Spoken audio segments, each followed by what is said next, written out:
Эми мына ушул сыяктуу армян жана абхаз номерлүү унаалар мыйзамдаштырылат. Тиешелүү жарлыкка президент Садыр Жапаров кол койду. Ага ылайык министрлер кабинетине 2 айдын ичинде жоболорун иштеп чыгып, ал эми 6 айдын ичинде 3 этап менен ушул сыяктуу машинелерди мыйзамдаштыруу тапшырылды. Биринчи этапта документи бар унаалар мыйзамдаштырылат. Экинчи этапта техникалык абалы жакшы транспорт каражаттары легалдаштырылмакчы. Ал эми үчүнчү этапта документтери жок машинелердин ээлерине ээликтен ажыратууга, өлкөдөн чыгарып кетүү, тетиктерге бөлүп сатууга мүмкүнчүлүк берилет. Мындай унааларды мыйзамдаштыруу мүмкүнчүлүгү Самат Асакеевди кубандырды. Ал армян номурлуу машина айдайт. Анын абалы жана баасы көңүлүнө толгондуктан дээрлик 1 жыл мурун сатып алган. Эми мамлекет мыйзамдаштырып берсе, өзү сындуу көптөгөн жарандардын көйгөйү чечилет эле дейт. Легалдаштырып берсе жакшы болмок. Көп элдердин көйгөйүн чечип берет эле. Биздин да жүрөгүбүз тынчып, кыргыз номерлүү машина айдап калсак ушундай состоянияда жакшы болмок. Бүгүн окудум, Инстаграмдан окудум окшойт. Кубандык эми буюрса биринчи, экинчи этап менен кылабыз деп атат. Анан ага деле макулбуз.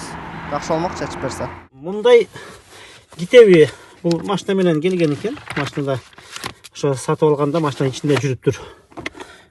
Анан документи мына мондай документ экен. Эми Президенттин армян абхаз номурлуу унааларды мыйзамдаштыруу боюнча жарлыгы интернетте желдей тарады. Аны окуган Бакытбек мырза дагы кубанып турат. Ал дагы 2,5 жыл мурун армян номурлуу машина алган. Тулпарын камсыздандырып койгон. Мыйзамдаштыруунун башталышын күтүп жатат.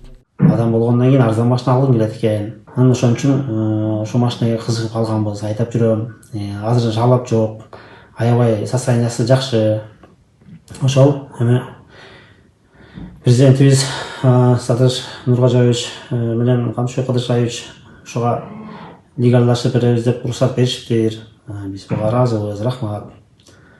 Ошол эми азыр болгону ошо бир көйгөй, ошо азыр кичине токтоп туруп эч жака чыга албай атабыз, кичине жумушубуз токтоп атат да. Болбосо ошо рахмат, ыраазычылык билдиребиз. Кыргызстанда Армения жана Абхазиядан ташылып келген 15 миңдей унаа бар экенин буга чейин Камчыбек Ташиев билдирген эле. Алардын басымдуу бөлүгүнүн документи жок экенин айткан.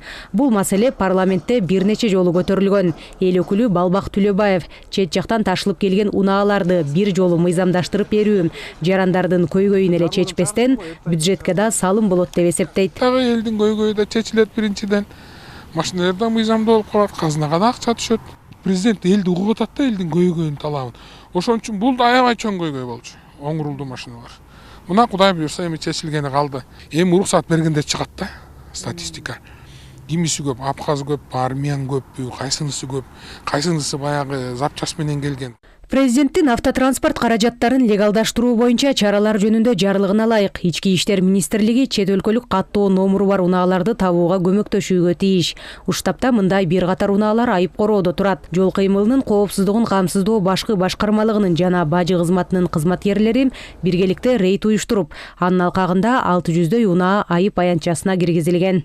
Жалпы 588 чет өлкөлүү номурлуу унаалар аныкталган. Алардын ичинен 540 автоунаа Армения мамлекетиники, 71 автоунаа Абхазия мамлекетиники, андан сырткары 2 автоунаа Белоруссияныкы жана 5 автоунаа Россия мамлекетинин автоунаалары экендиги аныкталган. Бүгүнкү күндө бул автоунаалардын бардыгы мына ушундай айып короо жайына токтотулуп, ал эми булардын документтерин текшерүү үчүн өздөрүнүн өлкөлөрүнө жөнөтүлгөн. Алардын экспертизасынын жыйынтыгы бүгүнкү күндө күтүлүп жатат.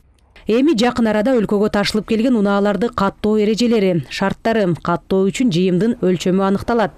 Ал эми экономика жана коммерция министрлиги автотранспорт каражаттарынын кузовторун ташып келүүгө убактылуу тыюу салуу боюнча министрлер кабинетинин токтом долбоорун иштеп чыгышы кажет. Жазгүл Сейдахматова, Бекзат Машрапов, ЛТР, Бишкек.